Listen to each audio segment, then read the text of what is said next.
చూడండి ఎంత అమాయకంగా చూస్తుందో. అన్నం పెడతానని అక్కడే నిలబడింది.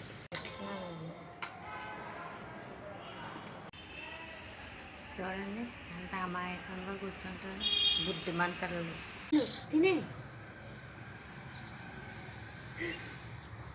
అయ్యో రోబో రోబో ఇలాగేసేనా అలాగే వేయాలంట. తినే తిను వాటర్ తాగావా? సర్లే వద్దాయి పాడేస్తానే. పాడైనా పాడేస్తానంటే తినేస్తుంది. చూడండి అంత తెలివితేటలు దీనికి. పాడేస్తానంటే తినేస్తుంది.